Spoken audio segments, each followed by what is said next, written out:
I'm surprised you haven't seen Akira. It's like sci-fi, Blade Runner-y gorgeousness. It's all red bikes and stuff. Don't like anime. Yeah, I don't like anime either. I don't know why I don't like anime though. Why don't you like anime?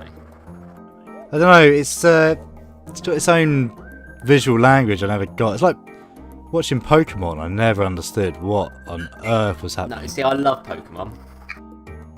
Oh, I loved it. I just didn't know what was going on. The weird sweat drops and stuff. Yeah. I don't think I've ever been able to translate to something more adult either. Like, I've tried to watch Spirited Away and Howl's Moving Castle and things like that, but maybe I'll give Akira a chance. Yeah, you should. It's really. That's probably the only one I really love. I've never managed to do a game though. I've tried. That Forgotton Anne, that looks quite interesting. Never heard of it. It's an indie game that's it's kind of like anime style. It was announced a little, months and months ago with a nice little video. Is it a dating sim? No, it's not a dating. Have you ever played any of the dating sims? No. I think we should get you to play one of those dating sims one day. Oh God. Like Hatoful Boyfriend. I don't even know what. You get to date a pigeon. Oh God! Right, Forgotton Anne. What? Tell me about that. Forgotton Anne. Sorry, I forgot about that. Do you know where things go when they are lost and forgotten?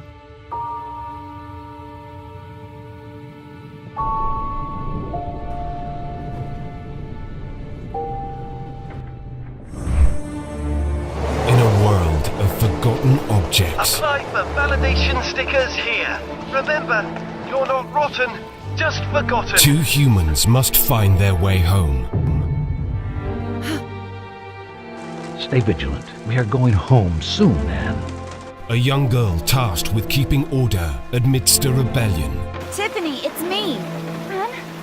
Oh, the rebels were here. Her mission will determine the fate of a spirit world, and the choices she will make depends on you.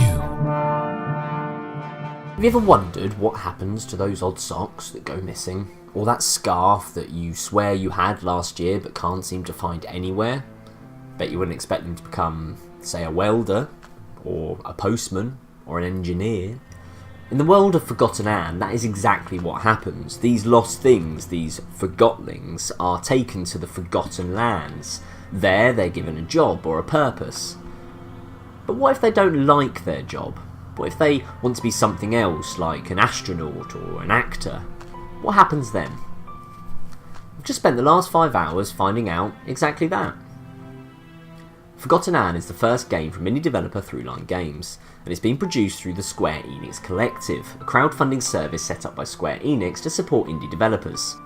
It blends the anime art style with, for the most part, your run-of-the-mill puzzle platformer mechanics. Jump over to here, leap over to there, go round the outside, around the outside, around the outside. But then it also brings in a really unique mechanic, involving a fuel called anima.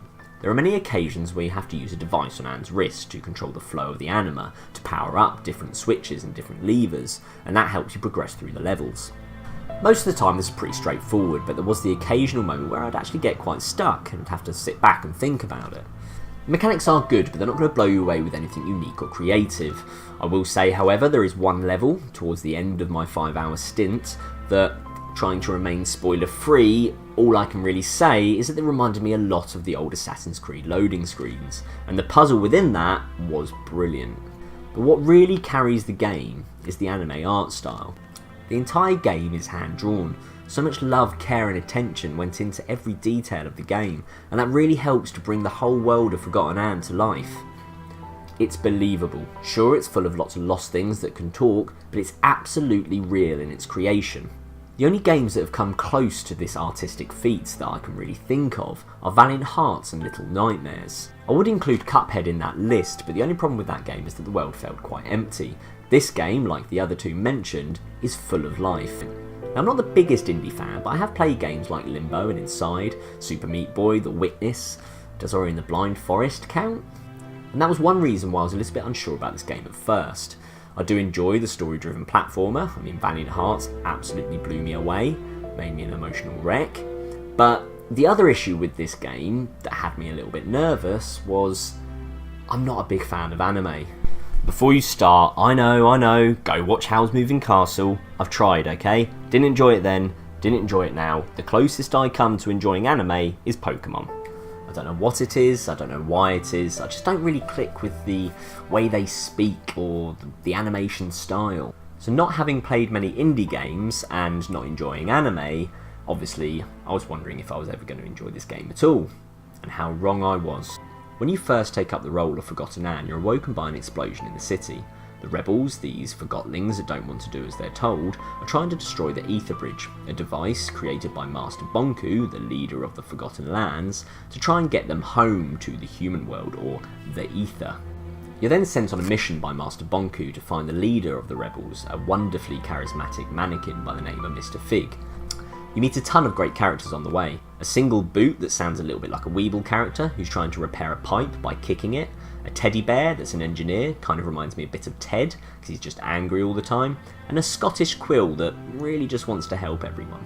You have to investigate and interrogate your way through the town in search of answers. But every decision you make does have repercussions. There's one decision quite early on that you just don't see coming. You don't even realise it's a decision. And it made me feel really bad and really guilty.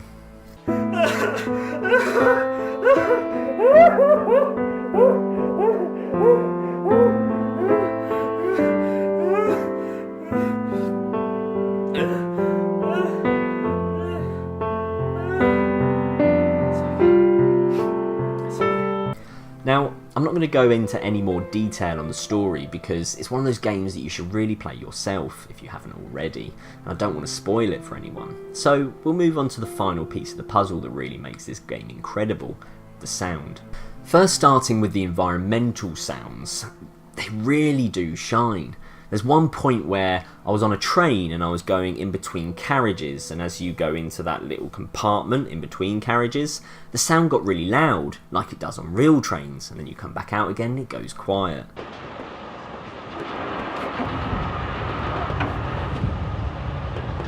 I know that sounds really just small and insignificant, but it really stood out for me. It made the game feel very real. But the real wow factor of this game is the score, and I don't use that word lightly, I really mean it. Its soundtrack doesn't quite do it justice. It is wonderful. It's performed by the Copenhagen Philharmonic Orchestra, and they follow you through the game, matching every jump, every fall, every conversation that you have. There are many games where I'll often turn off the music at some point, so I can really immerse myself in the environmental sounds. Take The Witcher 3 for example, or Fallout 4. Forgotton Anne is definitely not one of them, because I don't want to miss a single moment of that music. I enjoyed it so much that while I was getting my notes together for this review, I was setting up the camera and the lights, I was listening to the soundtrack. It's great. Need to go the secret way. Oh, it's scary. Why are you defending the rebels? Why should I tell you? The world has abandoned us. You and I, Anne.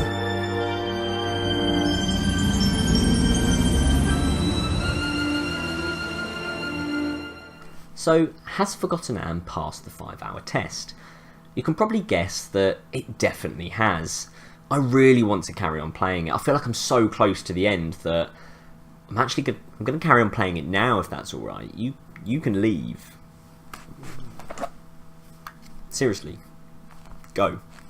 Fuck off.